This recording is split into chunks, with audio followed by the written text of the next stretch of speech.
Chapter 2 બહુપદીઓ સ્વાધ્યાય 2.2 જેનો કહેવાય ને કે પહેલાનો ત્રીજો દાખલો છે। તો આપણે શું કરવાનું છે કે બહુપદીના શૂન્યો શોધવાના છે તથા તેના શૂન્યો અને સહગુણકો વચ્ચેનું શું કરવાનું છે સંબંધ ચકાસવાનો છે, બરાબર ને। આપણને અહીં દાખલો આપેલો છે કે 6x વર્ગ ઓછા 3 ઓછા 7x, બરાબર। તો રકમ આપેલી છે 6x વર્ગ ઓછા 3 ઓછા 7x। તો આવો જ દાખલો 6x વર્ગ ઓછા 3 ઓછા 7x જે છે એને આપણે શું કરીશું કે પદોની ગોઠવણી કરીશું। પહેલા x વર્ગ વાળો પદ, એના પછી x વાળો પદ અને પછી અચળ પદ લઈશું, બરાબર ને। તો -7x છે વચ્ચે આવશે અને -3 પાછળ જશે, બસ એટલું ખાસ કરવાનું છે। હવે આપણે જોઈ શકાય છે કે -3 અને 6 નો ગુણાકાર કરીએ એટલે કે x વર્ગનો સહગુણક અને અચળ પદ, તો કેટલો છે 6 ગુણ્યા -3 છે। તો 6 ગુણ્યા -3 એટલે કેટલા થઈ ગયા -18 થઈ ગયા, બરાબર।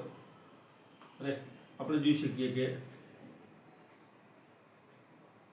-18 હવે તો 18 ના એવા કયા ભાગ પડે, એક તો 6 તરી 18 પડે, બીજું શું થાય 9 દુ 18 થાય, બરાબર ને। પણ આપણે વચ્ચે જોઈએ કે પદ કેવું છે કે -7 છે, તો -7 તો 9 અને 2 નો સરવાળો કરીએ તો 11 થાય, 9 માંથી 2 બાદ કરીએ તો 7 થાય। પણ શું કરીએ તો અહીં જોઈ શકાય છે કે -18 થવા જોઈએ, આપણે જોયું ને આગળ। તો -9 ગુણ્યા 2 કરીએ એટલે -18 થાય અને -9 પ્લસ 2 એટલે કે -9 જે છે એમાં +2 ઉમેરીએ એટલે માઇનસ નાનો થાય એટલે શું થશે -7 મળશે। તો આ રીતે આપણને મળશે, શું મળશે વચ્ચે ભાગ શું મળશે -7x ના, તો કે -9x + 2x। હવે શું કરીશું તો આપણે શૂન્ય શોધવાનો હોય એટલે પહેલા બહુપદી આપેલી છે એમાંથી તો અવયવ પાડીશું, પહેલા ભાગ પાડ્યા, બરાબર। હવે આ બંનેમાંથી સામાન્ય તો શું થશે, તો 6 એટલે 3 દુ 6 અને 9 એટલે 3 તરી 9, તો બંનેમાંથી 3 સામાન્ય, x સામાન્ય, અહીં વધ્યા શું તો કે 3 દુ 6 હતા એટલે 2 વધ્યા 2x, કારણ કે x વર્ગ હતા એટલે x વધ્યા, -9x હતા તો આમાંથી 3 તો આવી ગયા બહાર, બરાબર, x પણ આવી ગયા એટલે 3x આવ્યા, તો શું રહ્યા 3x ગુણ્યા 3 એટલે 9 થશે, ચિહ્ન માઇનસ તો માઇનસ।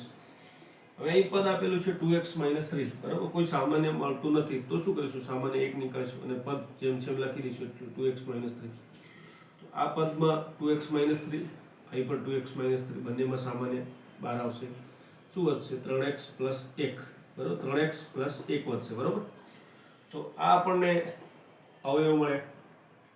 હવે શૂન્ય શોધવા એટલે શું તો કે આ જે બહુપદી છે એની કિંમત જો 0 થાય એટલે કે 6x વર્ગ ઓછા 3 ઓછા 7x ની કિંમત શૂન્ય લેતા એના અવયવની કિંમત પણ શું થઈ જશે શૂન્ય થશે, એટલે કે 2x - 3 બરાબર 0 અથવા 3x + 1 બરાબર પણ શું મળશે 0 મળશે।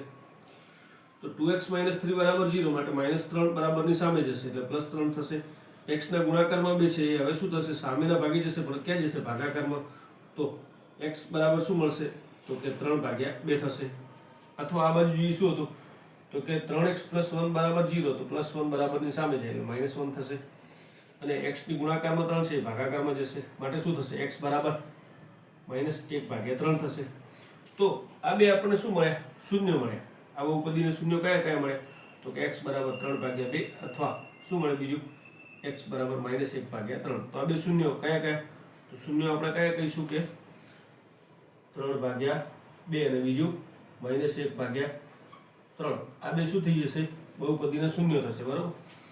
હવે આ શૂન્યો જે મળ્યા તો તેમનો શું કરવું સહગુણકો સાથેનો સંબંધ ચકાસવાનો છે। સહગુણકો એટલે આપણને ખબર છે કે x નો સહગુણક કોણ છે તો કે a, બરાબર, x વર્ગનો a, x નો b અને અચળ પદ।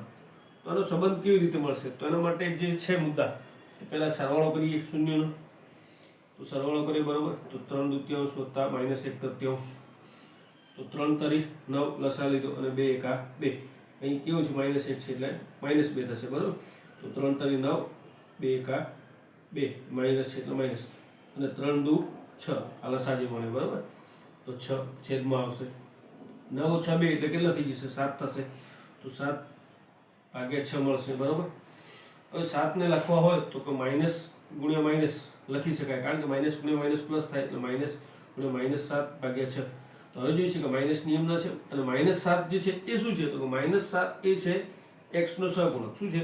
x નો સહગુણક. અને ભાગાકારમાં જે 6 છે એ 6 શું છે તો કે x વર્ગનો સહગુણક છે. શું છે? x વર્ગનો સહગુણક. તો આ એક સંબંધ મળે એમ, બરાબર.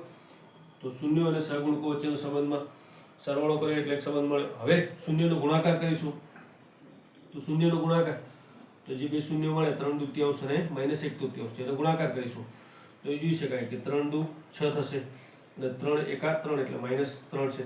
-3 ભાગ્યા 6 થઈ ગયા. હવે જોઈ શકાય છે અહીં આપણે સાદું રૂપ આપી શકીએ, બરાબર, પણ આપણે આ જ પદની જરૂર છે એટલે આપણે વધારે કંઈ કરીશું નહીં.